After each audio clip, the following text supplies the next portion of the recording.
오늘도 선을 넘어보겠습니다. 선을 넘는 목사들 진행을 맡은 김 PD입니다. 안녕하십니까. 선을 넘는 목사 김지현 목사입니다. 정영주 목사입니다.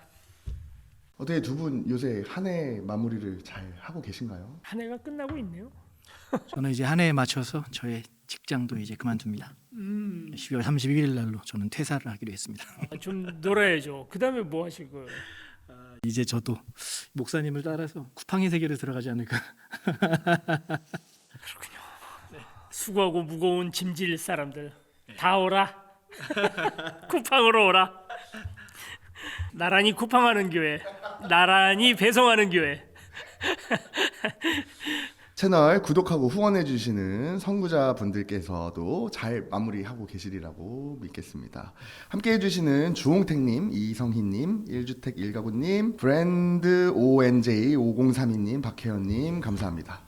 앞으로 좀 더 특별한 콘텐츠를 만들어서 특별하게 제공을 해드릴 수 있도록 노력해보도록 하겠습니다. 지금 이분들이 우리 채널을 구독해 주시고 계신 분들인가요? 그래서 이제 우리가 그 이름을 지어드린 거잖아요. 선을 넘는 목사들 구독자, 그래서 선구자. 또 우리 선을 넘는 목사들 채널을 위해서 후원해주시는 분들이 또 계시죠? 그렇죠. 이 영상을 제작하기 위해서 아주 큰 손이 있죠. 바로 나란히 걷는 교회입니다. 우리가 담임하고 있는 교회입니다. 나란히 걷는 교회의 헌금의 일부가 상당수가 우리 또 영상 제작에 도움을 주고 있는 거죠. 댓글에 보니까 그런 말씀 하시는 분들도 있더라고요. 목사들이 돈독이 올랐다. 근데 저희 그렇지 않고요. 뭐 투입되는 제작비가 훨씬 더 많이 듭니다. 네. 많이 도와주세요.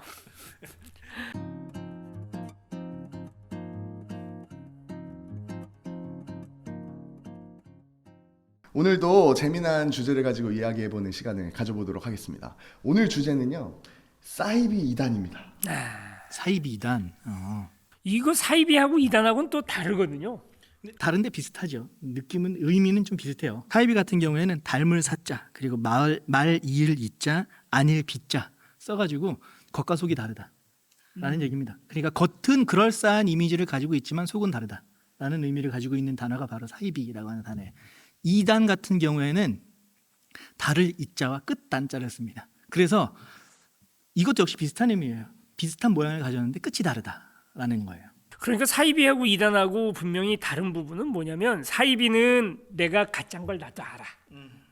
요건 사기야 그냥. 종교를 빙자한 사기다. 그러면 이제 사이비가 되는 거죠. 뭐 대표적으로 공중부양하시는 그분. 네. 그분은 사이비라고 말할 수 있는 거고요. 이단은 본인 교주도 내가 진짜라고 믿더라고요.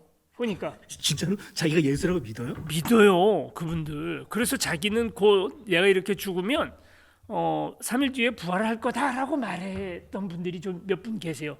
이단 교주들 중에. 어쩌면 시작은 사이비로 시작을 했는데 가다가 확신이 들었는지도 몰라요. 사람이라는 존재가 그렇거든요. 사실은 처음에는 다른 줄 알고 시작해요. 틀렸다는 걸 알고 시작하는 사람들도 가끔씩 있어요. 그런데 이거를 계속 반복하다 보면 자기가 실제로 옳은 것처럼 아니면 자기가 실제로 말하는 그 존재가 자기 자신인 것처럼 착각하는 경우들이 생깁니다. 그리고 믿어버리는 거죠. 네. 이단들의 특징 중에 하나가 뭔가 이런 이적 같은 것들을 자꾸 반복해서 일으키잖아요. 그런데 그 일어난 현상에 대한 설명을 어떻게 하느냐에 따라서 어떤 건 기적일 수 있고 어떤 건 그냥 이단이 돼버릴 수 있는 거예요. 그러니까 일어난 현상에 대한 설명 이렇게 하다가 이제 이단이 되는 건데 자꾸 현상이 일어나. 그리고 다른 사람은 그게 안 되는데 나는 나 혼자 돼. 그러니까 목사님이 얘기하는 건 지금 신비주의적인 체험 얘기하는 거죠. 그런 체험들 속에서 사람들이 내가 뭔가 특별한 존재이기 때문에 이런 일들이 일어나는가 보다. 특별한 존재 뭐 있지? 그리스도인가 보다. 내가 승리하는 자인가 보다. 내가. 그래서 이단이 되는 거죠. 2단을 정하는 기준이라는 게 있지 않겠어요? 2단이나 사이비 같은 경우는 말하신 대로 뭐 진짜 좀 사기꾼의 집단에 가깝다고 본다면 2단이라고 이렇게 딱 명명하는 어떤 그런 단체나 기구 같은 게 있는 건가요? 전통적으로 교회 안에서 이단이라고 규정할 때는 크게 두 가지를 이야기했어요. 먼저 첫 번째는 기독교의 근간을 이루는 삼위일체론이라는 거예요. 그러니까 그러니까 성부 하나님, 성자 예수 그리스도도 성령 하나님이 삼위, 그러니까 세 개의 위격을 가지고 있는데 그분이 하나님 하나이시다라고 하는 교리입니다. 이걸 설명하려고 그러면 또 굉장히 복잡한 교리 중에 하나예요. 근데 이 교리를 부정하는 것을 우선 이단이라고 규정을 했어요. 그리고 또 한 가지는 그리스도론이에요. 예수 그리스도를 구원자로 우리는 고백을 해요. 그런데 이단은 여기에 하나가 더 추가가 돼요. 이 그리스도론에 예수가 나야, 이렇게 되는 거예요. 그러니까 대부분은 그게 교주가 됩니다. 예수가 나야. 아니면 예수의 그런 특별함이 나에게도 있어. 내가 제2의 예수야. 이렇게 주장을 한다든가 그렇게 어긋나는 것을 우리는 이단이다라고 우선은 규정을 했었죠. 그러니까 이단 시비가 걸리면 거의 다 이 삼위일체 안에, 그러니까 신이 누구냐, 그리스도가 누구냐, 성령이 누구냐라는 그 세 개의 이야기에서 다 문제가 벌어지는 거예요. 2000년 교회 역사에서 이단 정죄된 많은 일들, 또 동방교회하고 서방교회가 나뉜 일들, 결국은 다 삼위일체론에서 다 문제가 벌어지는 거죠. 사실 이슬람이라는 종교도 그렇잖아요. 이슬람이라는 종교도 삼위일체를 믿지 못해서 뛰쳐나간, 저는 이슬람을 조금 멀리 가기는 했지만 타 종교라기보다 어떻게 보면 기독교 이단이라고 볼 수 있어요. 이게 그리스도는 실패한 선지자고 무함마드라고 하는 최종적인 그 선지자가 나와서 율법을 완성시켰다고 믿는 종교거든요. 꾸란 안에도 예수 이야기도 다 있고 구약 성경하고 겹치는 부분이 굉장히 많습니다.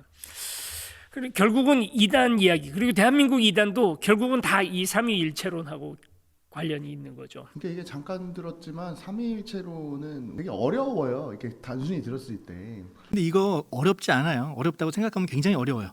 어떻게 세 분인데 한 분이 될 수 있는가? 그런데 출발을 생각하면 굉장히 쉽게 접근할 수 있어요. 그러니까 출발은 뭐냐면 원래 유대교에서 이제 기독교가 시작됐잖아요. 유대교는 전통적으로 유일신이에요. 유일신 사상이에요. 하나님 한 분만 계시다라고 하는 그분만 인정하는 거예요. 그런데 예수 그리스도께서 오셨고 하나님의 아들로 이 땅에 오셨어요. 그렇다 보니까 분명히 유일신인데 예수가 하나님의 아들이래. 그리고 그리스도인들이 이분이 하나님의 아들이라고 고백을 하고 있어요. 그리고 그 하나님의 아들이라고 고백하면서 교회가 형성되고 이분을 통해서 뭔가 교회가 만들어지면서 참 많은 이적들도 일어나고 그런 모습들을 보는데, 그럼 이분을 어떻게 설명해야 되지? 우린 분명히 유일신 하나님을 믿는 유대인인데 이분을 하나님으로 봐야 되나 말아야 되나? 이렇게 출발하는 거예요. 그리고 그 사람들은 분명히 또 성령 체험이라는 걸 했어요. 성령의 영적 체험도 했어요.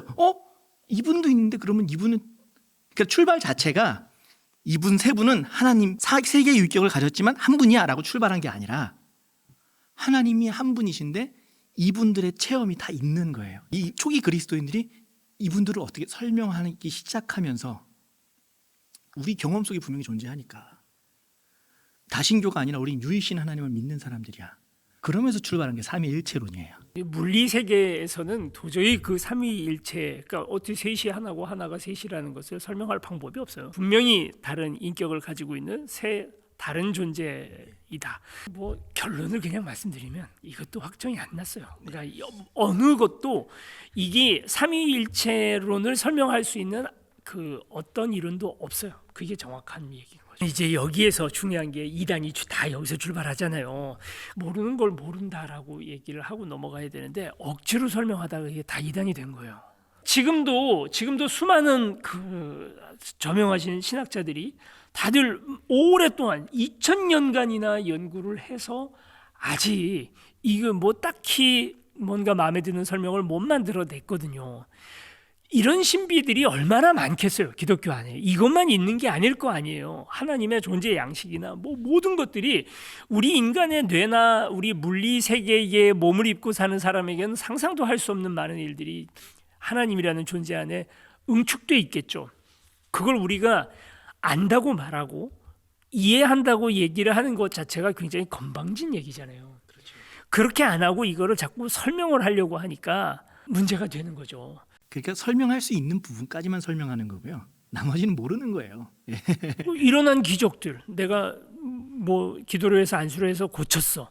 그걸 억지로 설명하려고 하다가 다 그게 이단이잖아요. 그런 걸 하지 말아야 된다. 각 교단마다 이단 심판위원회들이 있습니다. 거기에서 이단 심판들을 하고요. 그렇게 그것들이 이제 각 교단마다 서로 공유가 되고 하는 어떤 그 시스템 안에서 해요. 그래서 이제 교단마다는 누구를 이단으로 볼 거냐 하는 것들이 조금 다를 수 있고요. 갑자기 이슈가 되거나 하는 그런 교회들이 있잖아요. 뭐 금리빨이 바뀐다든지 뭐 그런 일들이 벌어졌을 때 그것을 이제 일부 목사님들이 저기 좀 한번 봐주세요 라고 그 위원회에 얘기를 하면 그 위원회에서 신학을 기본적으로 하신 목사님들이 모여서 만든 교단 위원회겠죠.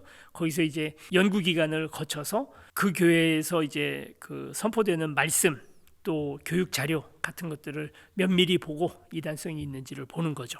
근데 사실 이게 쉽지는 않을 거예요. 교단마다도 많이 이 견해가 많이 다르고요. 그리고 교회마다도 견해가 많이 다르기 때문에 경계선에 있는 이단들이 있어요. 예전에 이제 축구 선수 한 사람이 거기 있었다고 유명해졌던 다락방이라든지 그래서 얘기도 했는데 거기는 진짜 확실히 이단이었죠. 까딱 잘못하면 이단일 수 있겠다 싶은 그 경계선에 있는 이단들이 있고요.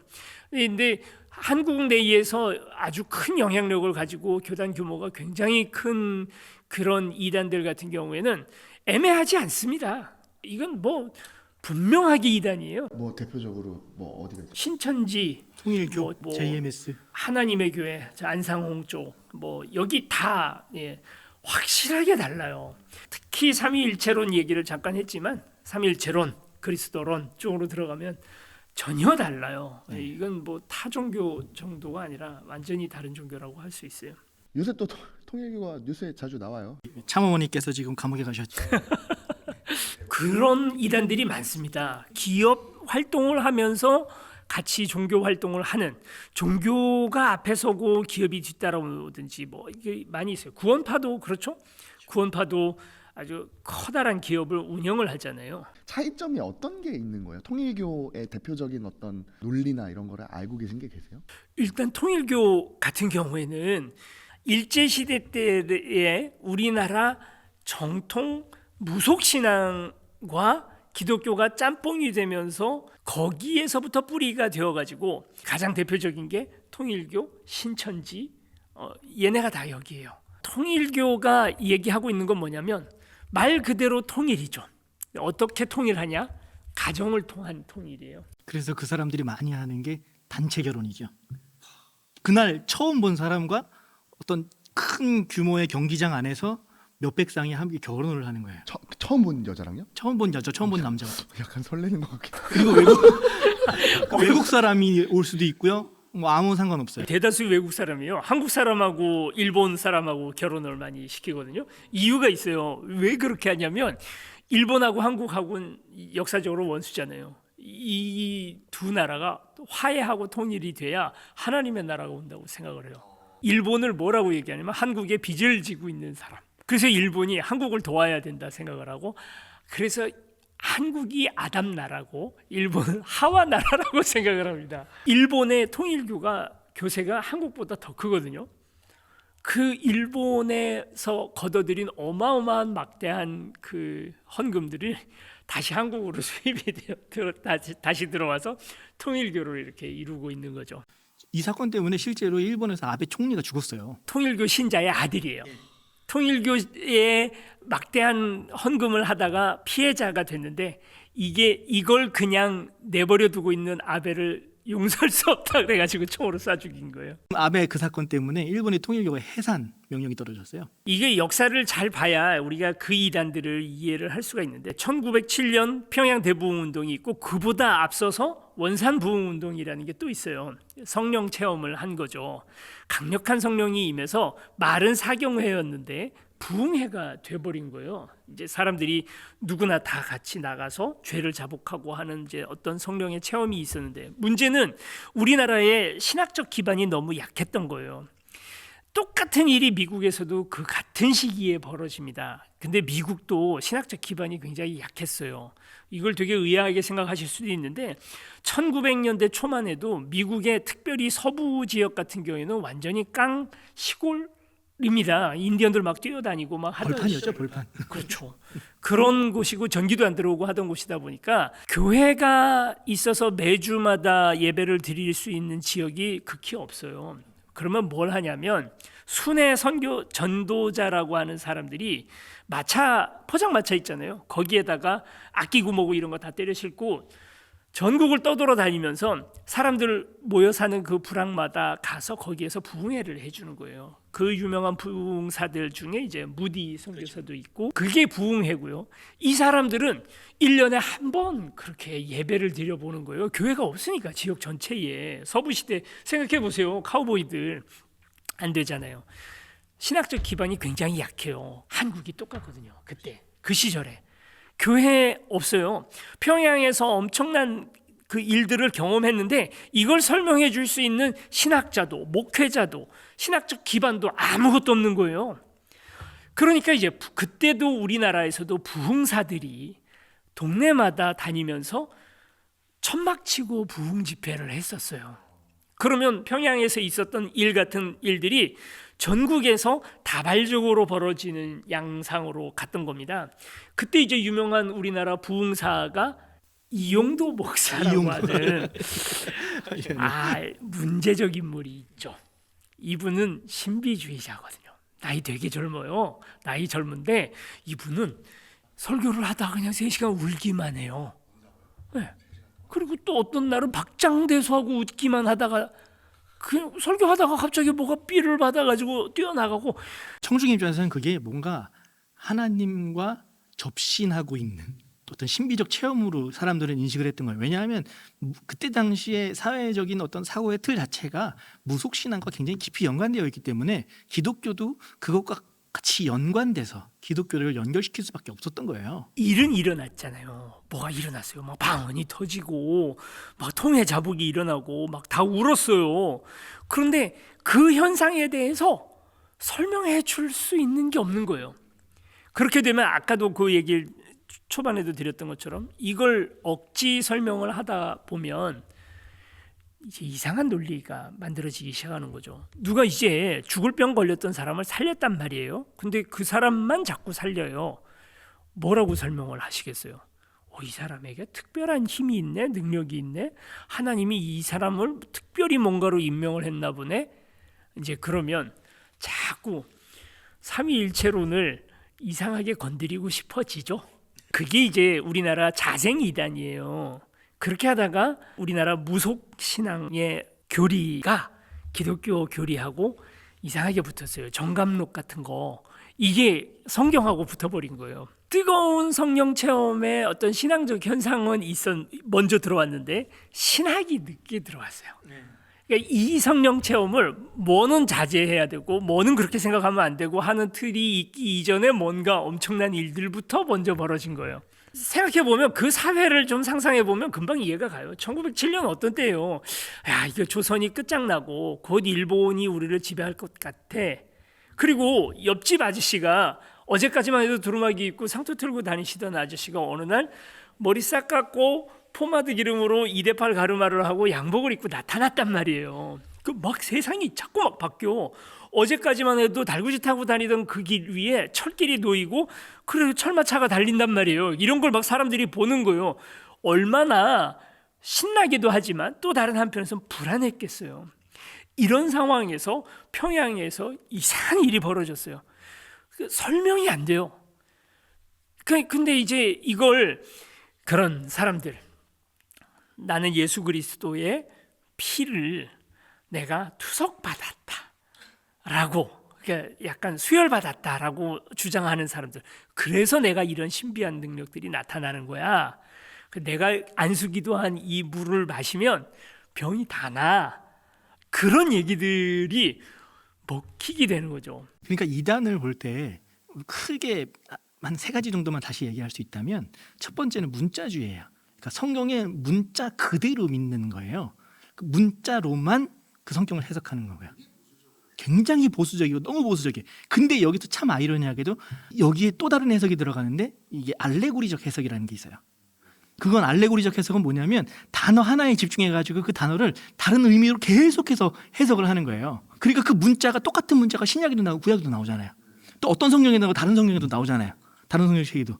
그러니까 그 단어를 다 연결시켜가지고 의미를 자기들 나름대로 만들어버리는 거예요. 문자주의와 알레고리가 연결되어 있는 거예요. 그리고 여기에서 더 한 가지가 추가되는 게 바로 신비주의예요. 예, 분명히 교회를 다니다 보면 신비주의적 체험이 있어요. 있을 수 있어요. 그리고 성경에서도 신비주의적 체험을 하는 사람들이 자꾸 있어요. 그런데 문제는 뭐냐면 성경에서 그 신비주의를 얘기할 때 신비주의에 집중하지 않는다는 거예요. 신비주의는 그냥 하나의 현상으로만 바라봐요. 그리고 그 신비주의가 아니라 뒤에 복음에 집중해요. 예, 그러니까 사도 바울도 보면 사도 바울이 신비적인 경험이 얼마나 많았어요. 뭐 심지어는 자기도 그런 얘기 하잖아요. 나는 삼층천까지 가봤다. 물론 그게 당시 유대교 안에서 하늘나라를 표현하는 하나의 방식이기도 해요. 그런 신비적 체험까지 했었다라고 얘기하지만 그게 중요하지 않다는 거예요. 사도 바울은. 그게 중요한 게 아니라 그럼 사도 바울에게 중요한 게 뭐야? 예수가 그리스도라는 거. 예수가 우리의 구원자라는 거. 그래서 로마서에 계속 예수만 얘기하는 거예요. 통일교에서 또 중요한 것 중에 하나가 있죠. 바로 교주입니다. 문선명이라고 하는 교주. 예. 그분이 재림 예수다라고 얘기를 하니까요. 예전에 그런 경험이 있었다고 해요. 헬기가 추락하는 사건이 있었다고 합니다. 헬기 추락 사고가 있었는데 하나도 다치지 않았대요. 그 사건 이후에 통일교가 갑자기 급격하게 다시 그러면서 진짜 이제 재림 예수 된 거죠. 지금 문선명 씨는 어떻게 됐나요? 죽었죠. 다 이루었다라고 말하고 죽었다는데? 아 그래요? 그리고 나서 이제 참 어머니께서 그 역할을 이어받으시고 감옥에 가셨습니다. 그러니까 그분들이 그런 권력을 탐하고 자리를 탐하는 것도 너무 당연한 거예요. 그게 기독교의 사상 같았으면 그런 걸 좀 부끄러워라도 하거든요. 근데 이게 한국의 무속신앙에서부터 그게 왔기 때문에 자리를 차지하고 또는 어떤 권력과 정치적 성향을 가진다는 것이 굉장히 그들에게는 당당한 어떤 그 요구라는 거예요. 왜냐하면 우리나라 무속신앙 안에 가지고 있는 그 관료주의적인 체계가 그 안에 그냥 그대로 뼈로 남아 있는 거죠. 그 이단 중에 아까 말씀하신 좀 비슷한 계열이지만 다른 계열인 신천지에 대해서도 얘기를 안 해볼 수가 없는데 교회에서는 신천지가 가장 핫 이슈의 이단이었어요. 그러니까 통일교도 그냥 저것도 저렇게 믿는가 보다 하고 그냥 내버려뒀고요. 그냥 JMS도 야 대학 가는 애들 좀 조심시켜라 정도였지 신천지만큼 우리가 경악했던 이단이 없었어요. 왜냐하면 신천지는 그 일반 교단에 있는 교회들의 성도나 교회 전체를 떠가는 거길 공략하는 친구들이었거든요. 기성교회에 몰래 침투해서 그 교회에 다니고 있는 성도들을 데려가는 그런 걸 했기 때문에 우리가 신천지에 대해서는 정말 교회가 다들 발각뒤집혔죠. 더 큰 해악을 줄 만한 그런 이단들도 많이 있었는데 특별히 신천지에 대해서 이제 교회가 그렇게 경악하는 이유는 이제 그것 때문이에요. 이렇게 표현하면 좀 그런데 밥그릇을 뺏긴다라는 맞아요. 표현이 박수를 뺏은 거예요. 예, 교회에 기생하면서 교회의 세력을 약화시키고 자기들 세력을 끌고 온 거죠. 신천지라고 딱 이렇게 생각하면 생각나는 게 이제 뭐 이만희 교주가 있고 그 다음에 14만 4천 명 그런 것들은 성경에 어떤 걸 기준으로 나오게 된 건가요? 우선 뭐 요한계시록에 나오는 얘기 14만 4천 같은 경우에는 하나님 예수님이 오실 때 그 천상계에서 14만 4천 명의 성도가 있다. 뭐 이런 문구가 요한계시록에 나오거든요. 그래서 선택받은 자가 14만 4천 명이다라고 얘기하는 거예요. 그 신천지 성도가 14만 4천이 되었을 때 예수께서 재림하신다. 뭐 이런 얘기도 있고요. 그런데 이미 14만 4천이 넘어선 걸로 알고 있어요. 저는 신천지가. 그래서 아마 그거에 대한 새로운 해석이 있을 거예요. 또. 원래 성경에서 14만 4천이라는 숫자는 12 곱하기 12 완전수 신의 숫자 12 곱하기 또 거기에 12가 한 번 더 제곱이 되는 거니까 그러니까 이제 이게 허다히 많은 숫자를 얘기하는 시어라고 볼 수 있거든요. 그러니까 그 사람들은 성경을 문자적으로 보고 알레고리적으로 본 거예요. 그래서 14만 4천이라는 숫자에 꽂혔고 그 숫자를 지금 우리에게 대입하다 보니까 우리의 신천지의 숫자가 14만 4천이 됐을 때 예수가 재림한다 이렇게 얘기한 거거든요. 근데 그걸 문자적으로 보면 안 되고 요한계시록이라고 하는 성경은 당시의 로마 시대 로마가 기독교를 박해하고 있고 그리고 로마가 주류가 돼가지고 사회를 움직이고 있었고 하는 그 모든 역사적 배경 속에서 요한계시록이 해석이 돼야 되는데 그걸 벗어나 버려서 아예 문자로만 그리고 알레고리적만 해석하니까 이런 무리한 해석이 나오는 거예요. 예. 로마의 역사적 맥락과 함께 그 요한계시록을 보면 사실은 그렇게 어려운 책은 아니에요. 14만 4천이라고 하는 숫자가 요한계시록에도 어떻게 나오냐면 누구냐면 순교자예요. 순교자들 14만 4천 명이 흰 옷을 입고 아니 세상 종말 준다 그러더니 왜 안 끝납니까? 빨리 좀 끝내주세요라고 탄원하는 장면에 그 14만 4천 명의 성도가 나옵니다. 이게 구원받은 사람의 한도 숫자가 아니에요. 구원받은 사람은 그보다 더 많겠죠. 14만 4천 명은 그 중에 순교자들이라는 거죠. 그렇게 봐도 이 주장이 너무 허무맹랑하고요. 근데 왜 하나님께서 정확하지도 않게 14만 4천 명을 얘기를 했을까? 그게 그만큼 많다라는 얘기를 하는 그냥 시어. 그런 부분에서 좀 답답한 거예요. 그러니까 어떤 책에서는 그런 표현이 있고 어떤 책에서는 또 정확하게 그렇게 뭐 14만 4천이라고 써 있어 버리니 이거는 성경을 바라보는 시선이 조금 한계적이기 때문에 그래요. 우리가 지금처럼 과학적으로 이성적으로 책을 보고 판단했던 시기가 한 200년도 채 되지 않았어요. 예, 실제로 증명을 하고 증거를 가지고 이야기를 하고 그리고 또 무슨 과학적 자료를 가지고 또는 어떤 문맥의 정확하게 어떤 논리적 구성을 보고 이 문장을 정확하게 이해를 하고 했던 것이 200년도 채 되지 않았어요. 그 전에는 다 신화로 해석을 하고 상징으로 얘기를 하고 그 전에는 다 그런 식으로 현상을 얘기하고 환경을 얘기했어요.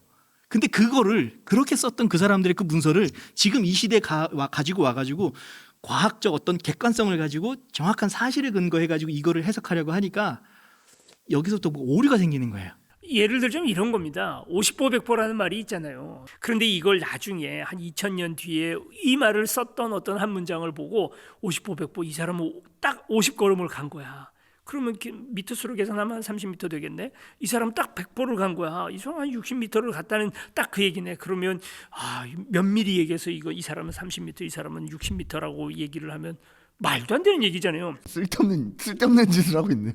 14만 4천이라는 얘기를 처음에 썼을 때는 하나님도 그 관용어구를 썼을 때는 이렇게 많아라는 말로 그냥 쓴 거예요. 50보 100보라는 말을 쓰는 것처럼.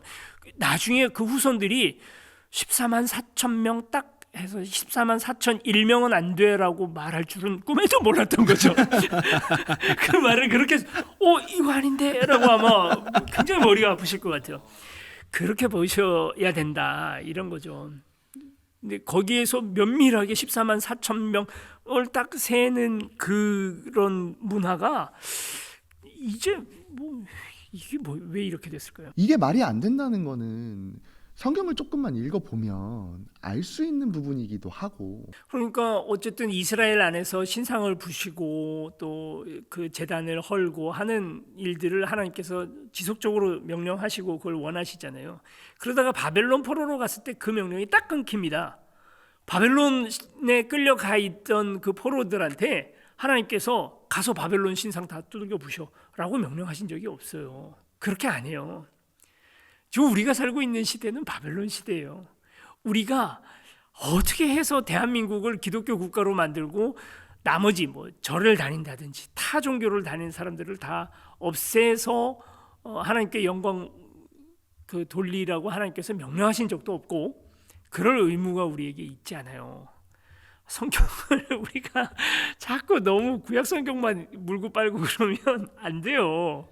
그러니까 이들의 근데 특징이나 공통점 그리고 언론에 보도된 것들을 살펴보면 성경에 관심이 굉장히 많다는 거예요. 그리고 보통 다니던 교회에서 남들에게 모범이 됐던 사람들이 더 신천지에 빠지는 것 같더라고요. 그 부분이 아까 전에 얘기했던 그 세 가지에 걸리는 거예요. 문자주의와 알레고리와 그리고 신비주의. 교회 안에서도 이게 명확하지 않아요, 사실. 많은 교회들이 이 부분에서 명확하게 선을 딱 그어주거나 아니면은 올바른 길을 제시해주지 못해요. 예, 그러니까 그런 이단에 굉장히 취약한 부분인 거예요. 그리고 신천지가 거기를 실질적으로 파고들었고요. 그래서 신천지에 들어간 사람들이 신앙이 없는 사람들이 들어간 게 아니에요. 예, 굉장히 교회 중직자들이 들어가기도 했고요. 심지어 목회자들까지도 들어가요. 네. 이게 아까도 우리나라 그 이단이 만들어지는 이유가 신학의 부재라고 말씀드렸잖아요. 21세기가 된 지금 대한민국은 신학이 건실하게 섰는가 좀 그 생각을 해봐야 되고 신학이 원래 하는 일이 결국 그거잖아요. 조직 신학이라는 것도 이단 문제 때문에 생긴 거예요. 신학이 바로 서야 교회마다 건강하고 좋은 신학들이 바로 세워져야 그래야 이 이단 문제도 근절이 돼요. 전에 한번 우리가 그 성경에서 악용되고 있는 성경 구절에 대한 이야기를 했잖아요. 그래서 성경에 다 짝이 있다라고 얘기하는 거, 그게 되게 중요한 이 이단들이 자기 교리를 구축해 나가는 이 이론이거든요. 그래서 다 갖다가 걸레짝을 만들어 놓은 교리들이 지금 걔네들이 가지고 있는 교리예요. 그거 안 되려면 신학이 제대로 서야 됩니다. 그리고 또 한 가지 좀 더 도전을 하자면, 저도 이제 신학을 배우면서 그 생각을 많이 했는데, 뭔가 삶의 모습과 너무 다른 신학, 그러니까 우리나라 신학에 우리가 해야 할 일은 뭐냐면 서양 철학 그만 수입하고요, 신천지 어떻게 얘기할 건지에 대한 신학이나 좀 제대로 만들어 달라는 거예요. 이게 되게 중요해요. 그러니까 신학이 있는 가장 중요한 원인이 이유가 그거거든요. 이런 이단 문제 해결하려고 신학이 발전하고 발전해서 지금의 신학 구조를 가지게 된 거거든요. 근데 지금은 너무 달라요. 예전에 러시아에서 한참 기독교가 그 타락하던 시절에는 어떤 논쟁을 했냐면요, 바늘끝 위에 천사가 몇 명 올라설 수 있는가에 대한 논쟁을 몇 년간 했대요, 신학자들이. 그게 무슨 얘기예요? 뭔 소리예요 이게? 그러니까 천사가 바늘끝 위에 몇 명이 설 수 있느냐를 가지고 논쟁을 하고 있는 거예요. 이건 실제로 삶의 현장에서 힘들어하면서 신앙생활을 하는 성도들의 삶과 너무 분리되어 있잖아요. 이런 신학 하지 말아야죠. 그런 얘기하면 안 되죠. 중요한 건 그게 아니라 지금 오늘 우리가 당장 나가서 신천지를 만나게 되고 통일교가 올 텐데, 이 사람들하고 어떻게 싸우고 내 신앙을 지켜나갈 건지에 대한 신학이 바로 서야 되거든요. 저는 교회마다 신학 다 필요 없어 라고 얘기하는 거 저는 반대예요. 그렇게 얘기하면 안 돼요. 그거는 반대이지만 다른 한편으로 신학이 너무 사변화돼서 이렇게 성도의 삶과 너무 괴리되어 있는 그냥 그런 신학이 돼버리는 건, 저는 그건 문제가 있다고 생각해요. 신학 배우기 운동 이런 거 하면 너무 재밌을 것 같아요. 해야죠. 사실 이게 신학의 기초가 있어야 된다, 아니면 신학적인 논의가 있어야 된다 얘기하면은, 그럼 목회자들이 주류가 되면 되겠, 이렇게 얘기하거든요. 거의 목회자 중심으로 가는 얘기인가? 이게 아니라 신학의 대중화를 얘기하는 거예요, 오히려. 그러니까 신학적인 토의, 신학적인 토론이 그냥 하나의 일상이 될 수 있는 그런 기틀을 교회 안에서도 마련할 수 있으면 훨씬 더 좋겠다라고 하는 얘기죠. 우리가 영상을 만들고 영상을 찍는 이유 중에 하나도 뭐 그런 취지도 조금은 있습니다. 그러면 또 다른 이제 이단 중에 여호와의 증인에 대해서 얘기를 하고 싶은데, 여호와의 증인이 우리나라에서 뭐 이단인데 해외에서는 이단이 아니란 얘기가 있어요? 여호와의 증인이라 하잖아요. 이 말을 좀 뒤집어서 생각을 하게, 왜 여호와의 증인이라고 생각하세요? 예수 그리스도의 증인이잖아요, 우리는. 근데 그분들은 여호와의 증인이라고 말하는 거예요. 예수 그리스도의 증인이라고 하는 이야기를 뒤집어서 말해서 그렇게 된 거예요. 이건 이 사람들이 그리스도의 현현과 십자가, 그리고 그리스도의 삼위일체를 부인하는 거죠. 아예 그러면 여호와의 증인은 삼위일체론 자체도 부정이고 그리스도론 자체도 아예 부정인 건가요? 안상홍의 하나님의 교회라는 것도 비슷해요. 하나님의 교회라는 말은 뒤집어서 얘기를 하면 예수 그리스도의 교회가 아닌 거예요. 처음에 오셨던 이스라엘에 왔던 나사렛 예수 그리스도는 실패한 선지자라고 생각을 하는 거죠. 그래서 그리스도의 교회가 아니고 그리스도의 몸된 교회라고 얘기하는 게 아니라 하나님의 교회라고 얘기해서, 그래서 이름이 하나님의 교회인 거거든요. 여호와의 증인도 마찬가지예요. 예수 그리스도의 십자가의 증인이 아니라. 그래서 이들은 구약의 율법이, 우리는 이제 구약의 율법이 아니고 예수 그리스도 안에서 다시 우리가 이 율법을 다시 바라보잖아요. 근데 그거를 제해 버렸어요.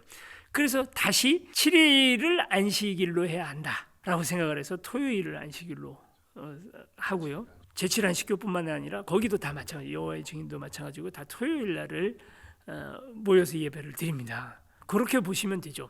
제7 안식교나 여호와의 증인만 해도요, 가서 이렇게 그 사람들 만나보면 굉장히 사람들이 선합니다. 하나님의 교회는 그게 아닌 것 같아요. 그렇게 순한 맛이 아니야. 굉장히 말한 맛이에요. 이 사람들은 또 안상홍, 장길자. 그러니까 이미 제7안식교나 여호와의 증인 안에는 교주가 그리스도라고 생각하지는 않아요. 거기까지 가지는 않았어요. 그리고 이제 얘네는 물론 이제 임박한 종말론, 지금 이제 곧 종말이 온다라고 또 생각을 하고, 그리고 날짜도 찍은 적이 있어요. 이 사람들 어느 날 세상 멸망한다 했다가 우리나라 다미성교회처럼 그렇게 했다가 이제 그게 몇 번 반복되고 뭐 이런 일이 있었거든요. 그런 특징으로 봐야 되는데, 하나님의 교회는 안상홍이 오신 자, 이긴 자, 그리스도라고 주장합니다. 그리고 안상홍 죽고 나서는 그의 아내 장길자가 그리스도, 또 뭐 하나님 어머니, 이렇게 이제 주장을 하는 거죠. 방금 얘기했듯이 안상홍이 본인이 그리스도라고 주장을 했는데 죽었단 말이죠. 그런데도 이 이단에 빠지게 되는 이유가 뭘까요? 이게 뭐 확실한 이유가 될지는 모르겠지만 사실 교회 안에서는요, 어떤 질문 또는 교리 이런 거에 대해서 명확하게 딱 무자르듯이 탁 잘라서 명확하게 얘기할 수 있는 근거들이 많지 않아요. 예를 들면 뭐 삼위일체론은 도대체 무엇이냐 뭐 질문했잖아요. 그리고 또 뭐 선과학의 문제는 어떻게 해석이 되느냐. 사실 이거는 굉장히 깊은 사고와 또 철학적 사고도 들어가고, 그리고 신학적 사고도 들어가고, 역사적 맥락도 다 들어가면서 얘기를 폭넓게 해야 하는 이야기이고, 정확하게 무자르듯이 나눠지지 않는 얘기예요. 그런데 이단은 이걸 클리어하다고 얘기해요. 그러니까 사람들 안에 뭔가 갈급함이 있거든요. 명확한 게 좋거든요. 근데 그 부분에 대해서 물론 그것이 옳고 그른 건 모르겠지만 명확하게 설명해주는 그 부분에 대해서 매력을 느끼는 게 아닌가. 저도 뭐 비슷한데요. 그러니까 신비적인 체험 같은 것들을 억지로 설명하려다가 이제 그렇게 되는 부분들이 있고, 신비적 체험 같은 것들이 있기는 있잖아요. 우리 주변에. 그게 있단 말이에요. 실제로 귀신 드는 것 같은 현상도 있고, 또 그게 치유되는 걸 눈으로 자꾸 보고, 우린 그걸 성경과 또 아니면 그런 현상들에 대하여 많은 경험이 없는 목회자들이 잘 설명을 못하는 부분들이 있어서, 이제 그래서 이제 그런 것들에 대한 딱 부러지는 설명을 이단들이 할 수 있으니까 하는 거죠. 근데 이제 우리나라 이단들의 이제 되게 중요한 특징 중에 하나가 뭐가 있냐면, 성적인 음란함과 이게 또 같이 갖다 붙는다는 겁니다. 교주가 그 신도들과 음란하게 놀아요. 굉장히 문란하죠. 다 교주와의 성적인 문제들이 벌어지는 게 있어요. 그게 이제 처음에 그 어떤 분파를 이루었던 김성도라고 하는 일제시대 때 거기에서 피가름 교리 때문에 이제 이런 일들이 다 벌어지는 거거든요. 하와가 뱀과 성행위를 함으로써 죄가 인간 안에 들어왔다.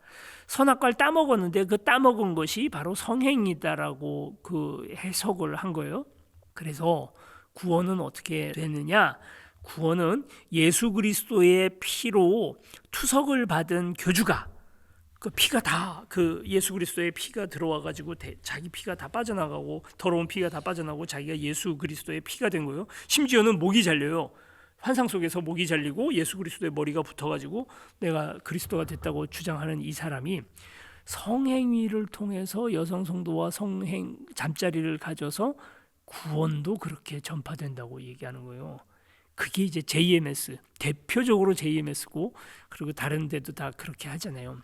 자, 이제 이후의 이야기는 우리 그 선구자님들만 보는 채널에 올라가는 걸로 합시다. 뭔 얘기를 하려고 그래?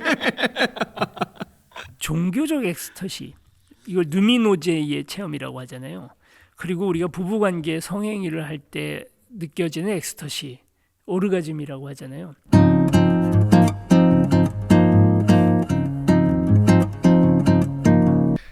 이 재밌는 얘기를 다 오픈하고 싶은데 궁금하시면 선구자 구독 한번 부탁드리고 제가 이제 존경하던 교수님이 아주 도식을 잘 만들어 주셨어요. 신앙은 3단계로 돼 있다는 거예요. 1인칭의 단계, 2인칭의 단계, 3인칭의 단계. 3인칭의 단계, 우리 인간관계 다 똑같잖아요. 그 사람에 대해서 소개를 받는 거예요. 만약 이제 우리 김 PD님한테 어떤 여성을 내 소개를 해준다면 야, 씨, 몸매 좋아, 집안도 좋고 너보다 나이도 어려, 막 이제 이렇게 설명을 해주겠죠. 그게 3인칭의 단계잖아요. 그 사람에 대해서 얘기하는 거니까. 2인칭의 단계는 뭐냐면 만나는 거예요. 만나서 무슨 색깔 좋아하세요? 취미가 뭐예요? 뭐 그러다가 뭐 이렇게 데이트도 하고 하는, 그게 이제 만나서 좋은 관계, 그 서로를 바라보는 단계, 2인칭의 단계인 거죠. 근데 결국은 최종적인 인간 단계라는 건 뭐냐면 1인칭의 단계로 가야 돼요. 우리가 돼서 같은 방향을 바라보면서 가야죠. 결혼하고 애까지 낳았는데도 그 다음에도 계속 2인칭의 단계에 남아 있으려고 하면 그 병원 가야 되거든요. 진짜 애도 안 보고 그냥 난 너만 좋아, 너 지금 뭐하니, 그러면 이거는 병이죠. 신앙도 똑같거든요. 하나님 그분에 대해서 듣는 단계가 있어요.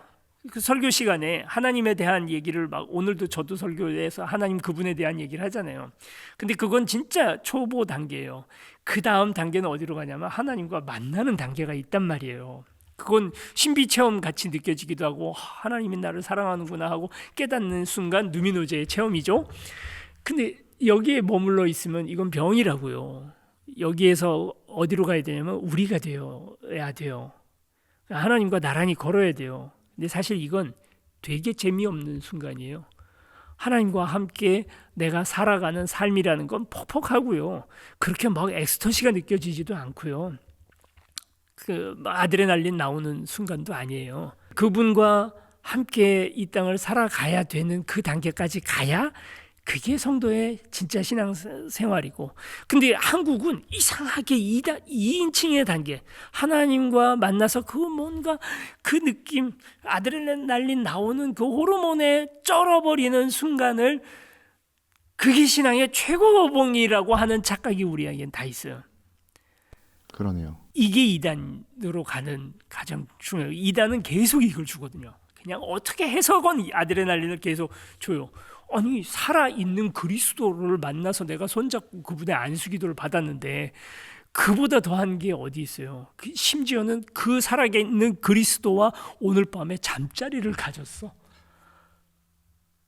와, 맛이 가는 거죠.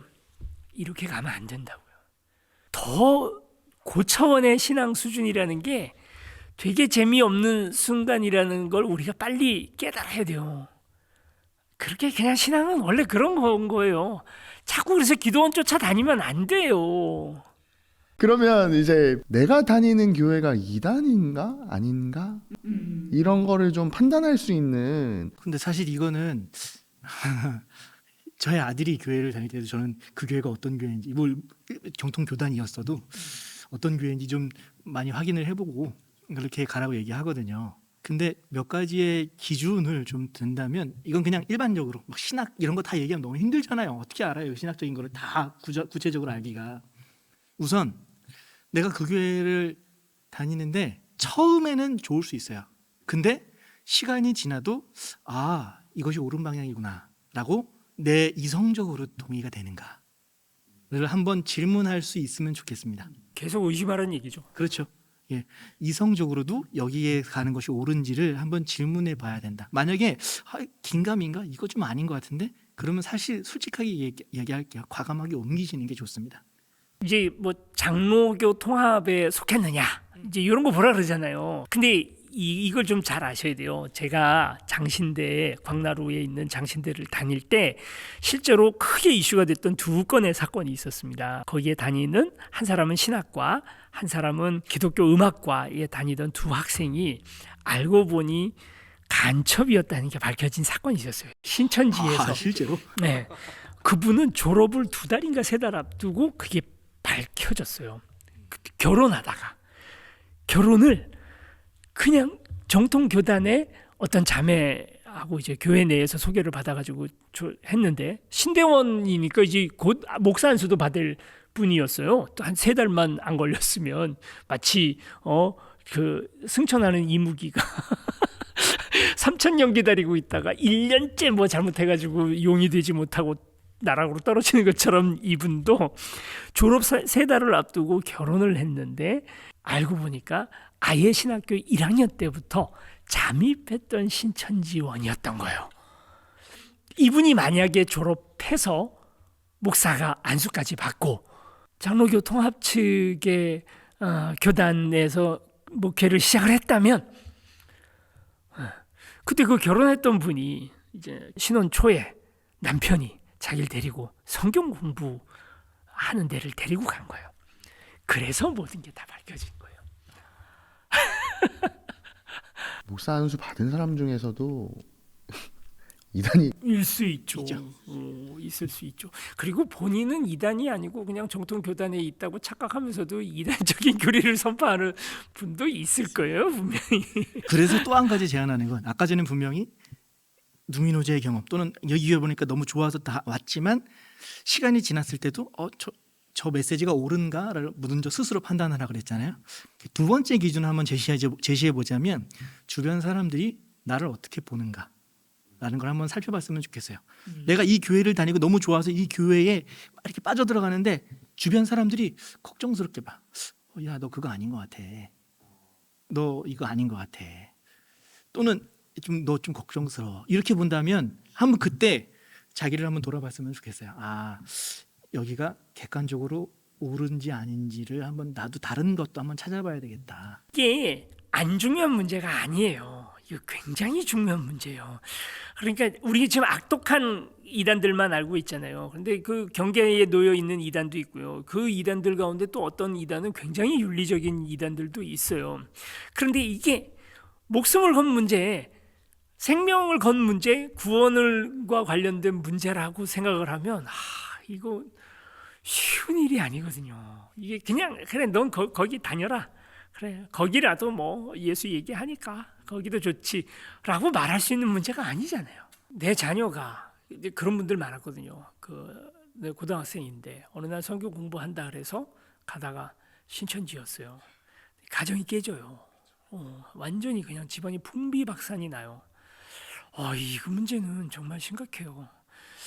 통일교도 생각해보면 억지 결혼을 하는 거잖아요. 그분들이 어떤 신앙적인 이유 때문에 뭐 예쁘게 가정 생활을 하는 사람들도 있겠지만 그 안에 돌아가고 있는 것들을 이제 얘기를 들어보다 보면 이게 정상 가정 하나도 없거든요.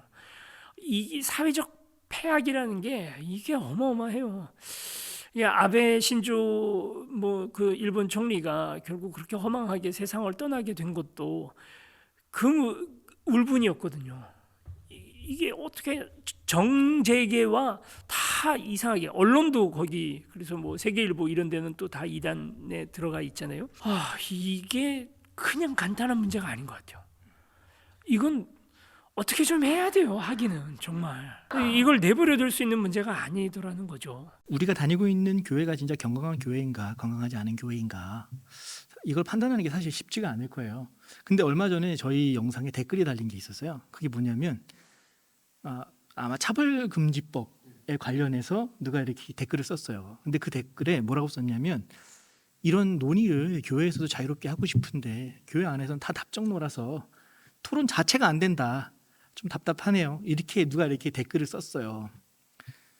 건강한 교회다라고 하는 거는요. 사실은 지금까지의 교회의 모습은 목회자의 탑다운 방식이었어요. 그냥 목회자가 말하는 대로, 목회자가 설교하는 대로, 그리고 그게 건강한 교회다라고 또 주장하는 목사님들도 굉장히 많았고요. 문제는 뭐 세상이 그렇게 단순한가요? 목회자가 이야기하는 대로 다 되나요? 사실 그거는 건강한 교회가 아닙니다. 진짜 건강한 교회는 뭐냐면 아까 전에 그 댓글에서 그 성도님이 얘기했던 것처럼 건강한 토론이 자연스럽게 존재할 수 있는 교회가 건강한 교회예요. 네. 저는 이 영상을 보시는 분들이 이단에 빠지는 분들도 계실 거고 또는 이단에 빠질 분들도 있을 거라는 생각이 참 안타깝지만 들기도 해요. 그분들에게 할 수 있는 이야기는 건강한 교회를 찾으시라. 그리고 건강한 교회는 나의 의문을 토론할 수 있고 꺼내는 게 부담스럽지 않고 질문하는 게 자연스러운 그런 교회가 그래도 건강한 교회다. 그런 교회를 여러분들이 찾으셨으면 좋겠습니다. 나란히 걷는 교회에서 지금 얘기하고 있는 하나님 나라의 복음이라는 부분에 대해서 좀 얘기를 한번 해주셨으면 좋겠긴 하거든요. 우선 하나님 나라라고 하니까 뭐 굉장히 생소한 개념인 것 같아요. 생소한 개념이 아니고요. 예수님의 설교의 중심이에요. 예수님은 입만 열면 하나님 나라를 얘기하셨어요. 복음서만 찾아보셔도 하나님 나라는 이렇다, 하나님 나라는 이렇다. 거의 설교의 한 80%가 하나님 나라의 이야기예요. 이거를요, 성경 그대로 믿는다는 게 문자나 단어 이런 거에 자꾸 집착하는 거가 돼버렸잖아요. 하나님 나라 복음을 그냥 간단히만 얘기를 좀 하자 그러면 성경 그대로 보자는 겁니다. 단어나 문장에 집착하는 게 아니라 문맥이나 이 본뜻에 더 집착을 해서 우리의 복음이 2000년 교회를 이끌어오다 보니까 뭔가 변질된 게 아닐까 하고 의심하고 그걸 발견했단 말이에요.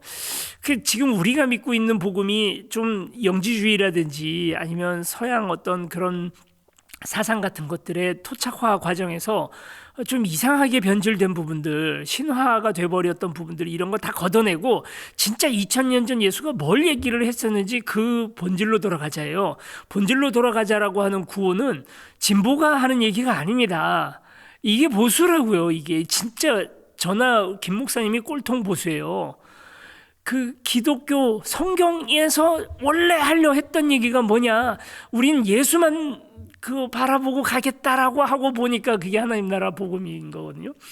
지금 이 얘기가 우리나라에서는 사실 뭐 성서한국이라든지 또 우리가 잘 아는 그런 뭐 김건주 교수님이라든지 김혜건 교수님이라든지 이런 분들 통해서 손봉호 장로님도 마찬가지고요.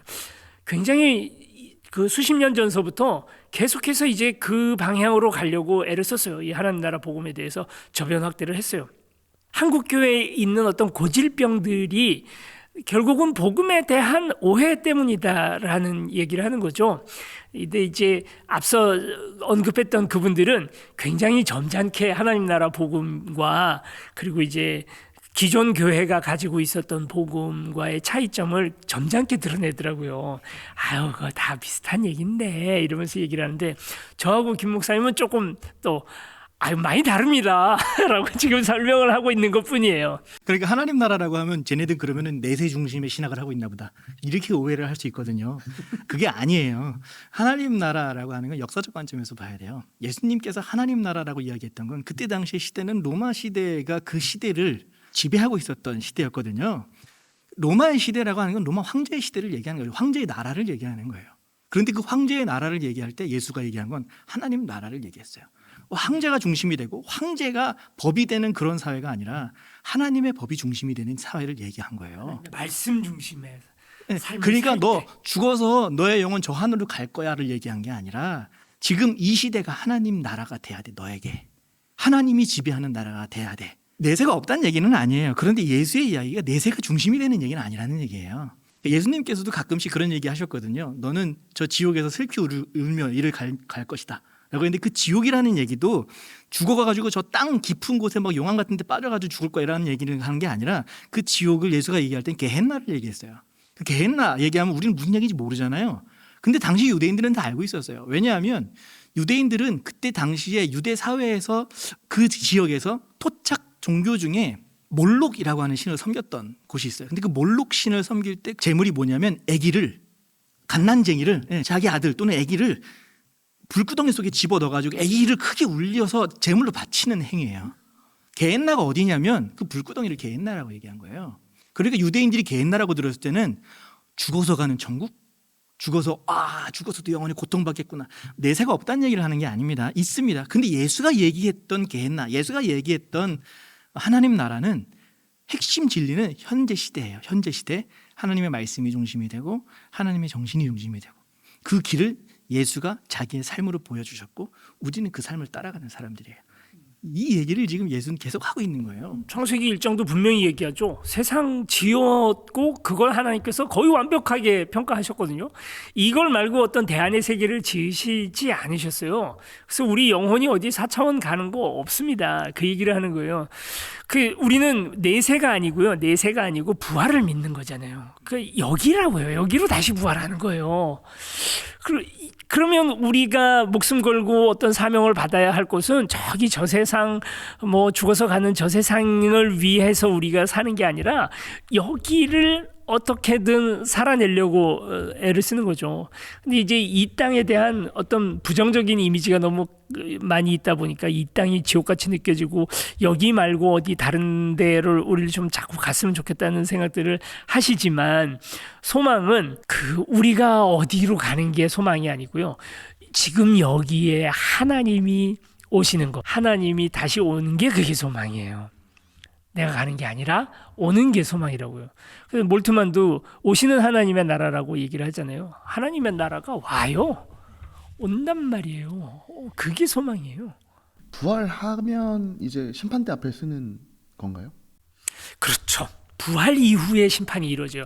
그러니까 지옥이 지금 죽어서 죽음 이후에 장례식 딱 치르면 그분이 지금 천국을 가 있을까 아니면 지옥을 가 있을까가 아니라 심판은 부활한 모든 사람이 다 부활합니다. 그러고 나서 이루어진다라고 심판에 대해서 쓰여져 있어요.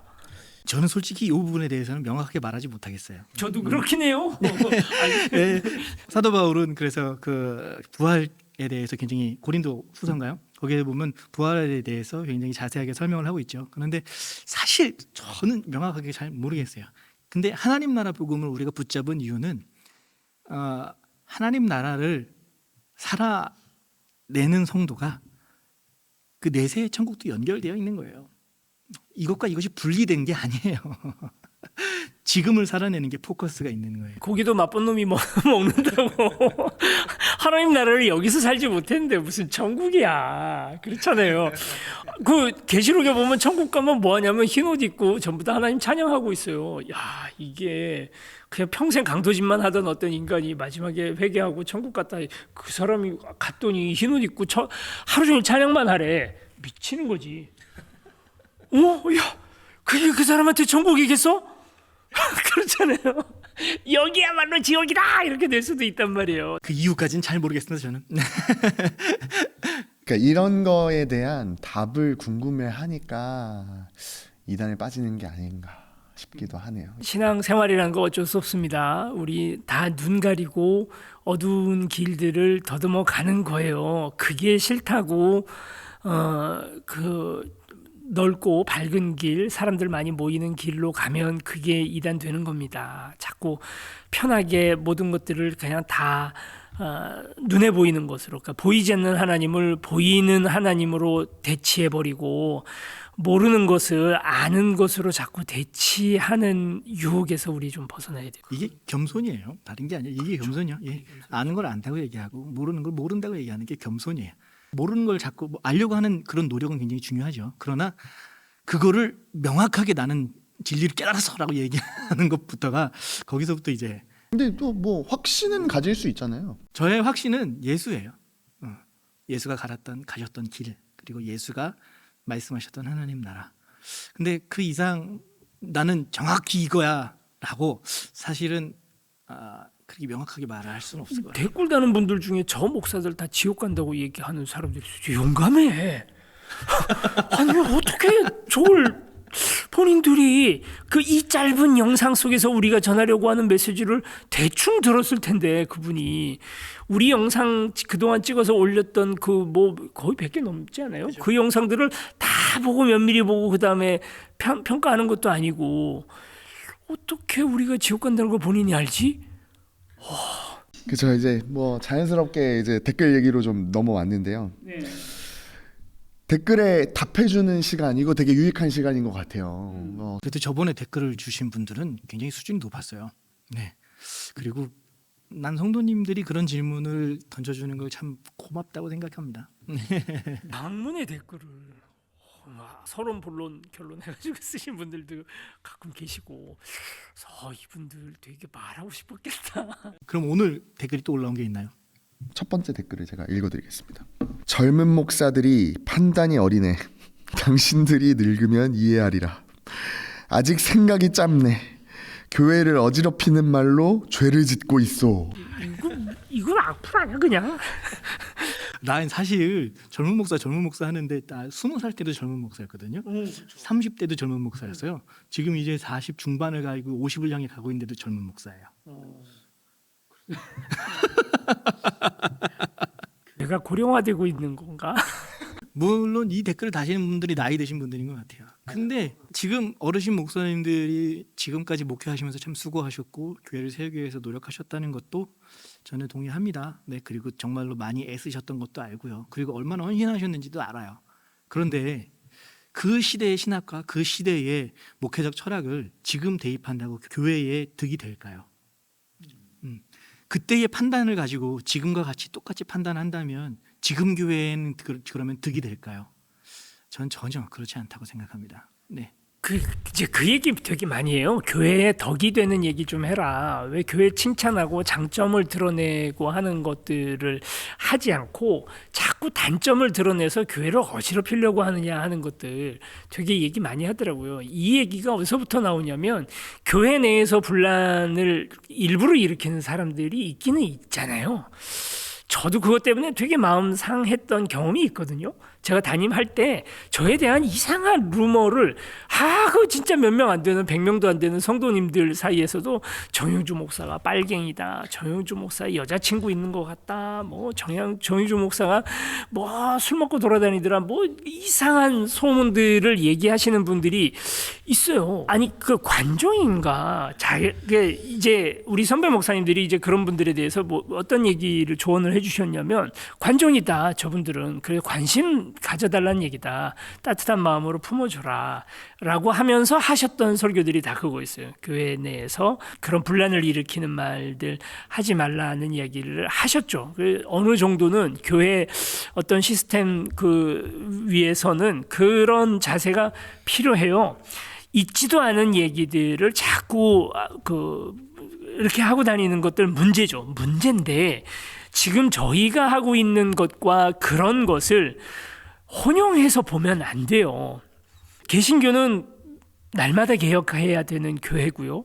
자정작용이 있지 않으면 안 된다고 하잖아요. 예수님께서 교회에 대한 어떤 치리의 그 예시까지 들어가면서 얘기하셨어요. 그건 뭐냐면 잘못한 사람, 잘못된 시스템에 대해서 가서 직선적으로 얘기를 하고 안 되면 공론화시키고 하는 과정들에 대해서 우리한테 마치 의무처럼 우리에게 지어주신 것이 있습니다. 이게 교회를 혼탁하게 하는 게 아니고 교회가 건강해지는 거거든요. 우리 몸에도 면역 기능이라는 게 있잖아요.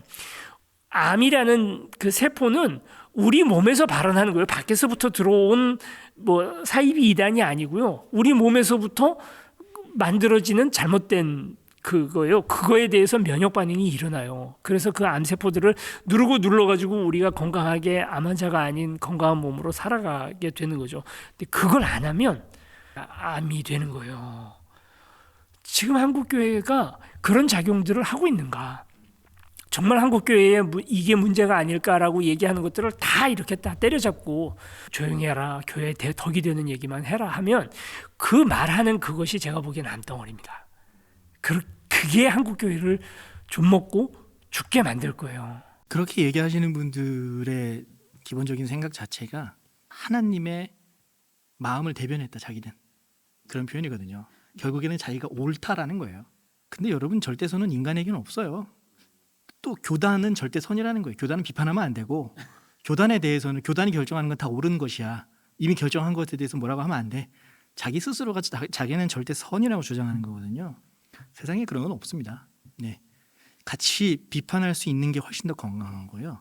함께 토론할 수 있는 게 훨씬 더 건강한 거예요. 그거를 묻어두는 건 절대로 건강하지 않습니다. 있지도 않은 얘기를 우리가 하면 그건 비판받아 마땅하죠. 그게 아니잖아요. 그거 안 하고 누르고 있다가 지금 한국교회가 이 모양 이 꼴이 된 거 아닙니까?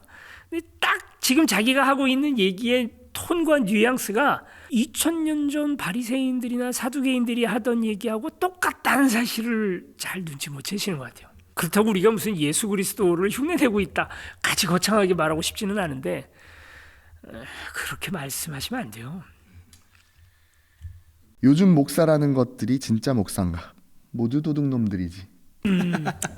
양비론 전부 다 나쁜 놈들이지. 아니 뭐 또 목사만 나쁜가? 장로도 나쁘지. 장로에 대해서 뭐라 그러면 장로만 나쁜가? 목사도 나쁘지. 근데 다 이상해 이렇게 얘기하는 거죠. 사실 목사가 잘못했기 때문에 이런 댓글이 달리는 건 당연한 것 같아요. 뭐 그럴 수도 있다고 생각합니다. 그런데 한 면만 보지 마시고 언론에서 공개되고 있는 목회자들의 비리라든가 목회자들의 잘못이라든가 이런 것만 자꾸 보지 마시고 정말 이름도 없이 빛도 없이 자기의 삶에서 최선을 다하면서 그리고 또 하나님의 뜻을 따르려고 애쓰면서 그렇게 살아가시는 분들이 더 많죠. 더 많죠. 더 많죠. 저는 더 많은 것 같아요. 그러니까 정말 작은 교회에서 성도들을 섬기고 순수하게 해나가려고 하시는 목회자들이 더 많지 않을까요? 안 그랬으면 진작 한국 교회는 문 닫지 않았나요? 좀 그런 생각합니다. 제가 작은 교회 하고 있으니까 저는 좋은 사람이다라는 얘기를 하는 게 아니고요. 그런 면을 좀 봐줬으면 좋겠다는 거예요.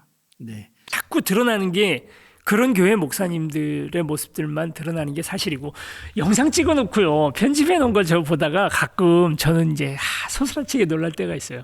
이 댓글들이 저는 정당하다는 생각이 드는 게 진짜 편집을 하다 보니까 그래서 그런지 몰라도 우리가 너무 다 싸잡아서 얘기하는 것 같은 느낌이 들 때가 많이 있더라. 우리도 조심해야겠네. 아니 편집자가 잘해야지. 편집자. 편집을 그렇게 나? 악마의 편집이야. 그래서 이제 회원 구독을 만들어 놓은 겁니다. 확실히 그 구독자님들 전용 그 거기에 있는 영상으로 보니까 우리가 하려고 했던 의도들이 확실히 더 잘 드러나긴 하더라고요. 편집해 놓은 것들 이렇게 보다 보면 이거 좀 아쉬운데 내가 왜 이렇게 얘기했지 했는데 나중에 보니까 이 편집자가 다 잘랐더라고. 그거 아쉽더라고.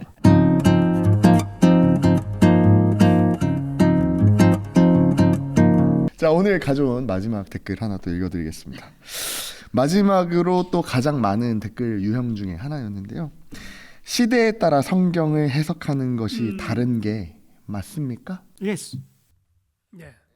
그렇게 해왔는데 뭐 2000년 해왔고 여러분이 나는 그러지 않고 성경을 문자 그대로 해석하고 있다고 하는 그 해석도 사실은 시대에 따라 변한 해석이에요. 근데 시대에 따라 성경이 해석되는 건 너무나도 당연한 거예요. 성경 안에도 그렇게 변하고 있어요. 뭐 예를 들면 기독교 예수 그리스도께서 이 땅에 오셨고 그거에 대한 예수 그리스도를 전파하기 위해서 제자들이 퍼져나가요. 근데 헬라 문화권으로 퍼져나갈 때 가장 결정적인 역할을 했던 사람이 바로 사도 바울이잖아요. 네. 근데 사도 바울이 헬라 문화권에 예수 그리스도를 전파할 수 있었던 이유는 뭐냐면 헬라 문화권을 너무나도 잘 아는 사람이에요. 사도 바울은. 그렇다 보니까 헬라의 문화와 예수 그리스도에 대한 해석이 어떤 거기서 결합되는 부분이 있는 거예요. 그 해석이 헬라적으로도 해석이 될 수 있는 부분들이 있는 거고요. 벌써 해석이 달라진 거예요. 예수에 대한 해석이. 그렇다고 해서 예수라는 분의 존재 자체가 바뀌었느냐? 그건 아니에요. 예수가 어떤 분인지에 대한 명확한 그 명제는 있지만 그 부분에 대한 다른 시각, 헬라적 시각을 다시 로마의 사람들한테 얘기하기 시작한 거죠. 그것이 로마인들에게 먹혀갔고 그리고 로마의 국교가 기독교가 된 거예요. 성경 안에서도 그렇게 해석이 바뀌어요. 가장 비근한 그 2000년 교회 역사 속에서 가장 이런 시대적 해석의 변화로서 드라마틱한 예는 제가 보기엔 종에 대한 이야기입니다. 예수님도 종에 대해서 인정을 해요. 노예제를 인정하는 거예요. 모세의 율법에 보면 노예를 어떻게 해야 인격적으로 우리가 그를 대해야 되는지에 대한 이야기를 해요. 바울조차도 빌레몬서에서 써놓은 이야기들을 보면 인정하는 듯하죠. 인정하고 있잖아요. 노예 해방을 했던 그 정치가들 윌버포스라든지 아니면 존 뉴턴 목사님이라든지 이분들은 성경에서 그걸 보고 노예는 해방되어야 된다고 생각을 했어요. 아니 보세요. 예전에 우리가 성경을 가지고 노예를 인격적으로 대해주던 시대가 있었고요. 지금은 또 도리어 성경 말씀을 가지고 노예제가 해방이 됐단 말이에요. 이런 거예요. 성경이라는 게. 그렇다고 이제 우리가 이제 21세기에 성경에도 예수님도 노예에 대한 얘기를 하기도 하시고 바울도 노예 얘기하는데 다시 노예를 만듭시다. 그렇게 갈 수 있냔 말이에요. 당연히 달라지는 거죠.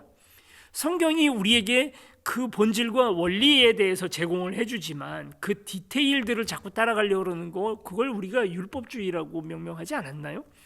그래서 예수님도 모세 시대와 이스라엘 시대가 너무 다르기 때문에 계속 교정해 주시잖아요. 그렇죠. 율법에 대한 재해석을 하시죠, 예수님께서. 모세는 이렇게 말했지만 나는 너희에게 이렇게 말한다 하고 또 설명해주고 또 설명해주는 거예요. 이게 어떻게 출애굽하던 시대하고 예수님 그 시대하고 같았겠어요. 그러니까 예수님께서 자꾸 문자 따라가지 말고 원리를 따라가라는 얘기를 하셨던 거고 그걸 지금 2000년이 지난 지금 우리 그래야 되지 않을까요? 전 그렇게 생각하는 거죠. 마태복음 5장 18절 말씀 같은 경우에 내가 진정으로 너희에게 말한다. 천지가 없어지기 전에는 율법은 1.1획도 없어지지 않고 다 이루어질 것이다. 그렇죠. 그리스도께서 율법의 영구성 그리고 완성을 강조하는 성경 구절로 보여지거든요. 아니죠. 전혀 아니죠. 그 구절은 그 구절이야말로 그 앞뒤 문맥을 또 붙여놓고 우리가 생각해 보면 예수님 그때 무슨 얘기를 하고 계시냐면 율법의 원리, 율법을 사랑이라고 우리가 요약하잖아요. 그 예수님도 그렇고 또 예수님 찾아왔던 청년도 그렇고 그게 없어지지 않는다는 얘기예요. 이렇게 생각을 해보셔야 돼요. 그러니까 시대가 바뀌었어요. 그래서 폐기된 율법들이 있단 말입니다. 그러니까 율법이 없어지네? 라고 사람들이 생각하는 거예요. 근데 예수님 아니라는 거죠. 아니야, 그게 율법이 없어진 게 아니야. 그러니까 시대가 아까도 노예제 얘기를 또 했고 왕에 대한 율법들이 있잖아요. 왕에 대한 율법은 사실은 출애굽 시대에는 왕도 없었던 시대인데 왕에 대한 율법을 모세가 써버렸단 말이에요. 니들이 나중에 왕정이 시작된다면 만약에 물론 거기에 대한 신학적인 해석이 다 따로 있겠지만 왕정이 시작된다면 너를 왕에 대해서는 이렇게 해라라는 얘기를 했어요. 근데 또 예수님 시절에는 왕이 없어. 헤롯이 왕인데 그건 왕도 아니야. 그러면 그 율법은 없어진 거네? 라고 사람들이 물을 때 예수님이 율법이 없어진 게 아니야. 율법의 원리가 살아있으면 율법이 없어진 게 아니야 라는 얘기를 하시는 거예요. 그 성경 5장을 잘 읽어보면 그 해답이 정확히 나와요. 그 얘기하시면서 아까 전에 얘기했던 그 얘기가 나오는 거예요. 모세는 이렇게 얘기했지만 난 이렇게 얘기한다. 그걸 계속 반복해요. 시대가 바뀌어서 없어진 율법이 있다 할지라도 시대는 바뀌었지만 그 율법의 정신, 이웃을 사랑하고 하나님을 사랑하라고 하셨던 하나님의 그 말씀은 안 없어진다. 그 얘기거든요. 5장 20절 같은 경우에는 너희의 의가 율법학자들과 바리새파 사람들의 의보다 낫지 않으면 너희는 하늘나라에 들어가지 못할 것이다. 역시 이것도 똑같은 얘기예요. 그 율법학자들은 문자를 따르는 사람들이에요. 문자 그대로만 따르는 사람들이에요. 근데 예수는 문자 그 이상을 따르라는 거예요. 그게 아까 전 목사님 얘기했던 원리, 하나님의 율법의 정신을 이야기하는 거고요. 근데 이걸 설교하는 목사님들이 이렇게 설교를 잘 안 하잖아요. 예, 다들 그렇게 설교하셔요. 다들 그렇게 설교하시는데 설교는 그렇게 하고 그리고 자꾸 다시 문자주의로 다시 돌아가고 근본주의 신학으로 다시 돌아가는 거죠. 그러니까 저는 그렇게 생각한다니까요. 이게 보수적 진짜 보수는 뭐냐면 그 원래 본질로 다시 돌아가려고 하는 게 보수라니까요. 우리가 진짜 보수주의야. 목사님 너무 보수인데. 요즘에 보수의 이미지가 좀 이상해서 그런데 별로 기분이 좋지는 않네. 저희는 보수 정통 신앙을 추구하고 있습니다. 어떤 댓글에 보니까 저것들은 신학교도 제대로 어디 군소신학교 나왔나 보다 이런 얘기도 하시는 분들이 있는데 안 그래요. 저희 감리교 신학대학교 나왔고요. 이분은 장로교 신학대학교 나왔습니다. 제 히스토리를 조금 설명을 하면요.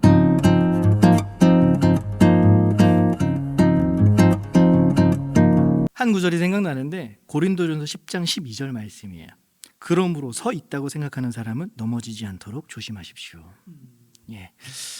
그리스도인들 중에서 대부분 많은 분들이 확신에 차 있는 분들이 계세요. 근데 참 아이러니하게도요. 이단에 가장 취약한 사람들 또한 확신에 차 있는 사람들이에요. 스스로를 돌볼 수 있는 눈이 그리스도인들에게 필요합니다.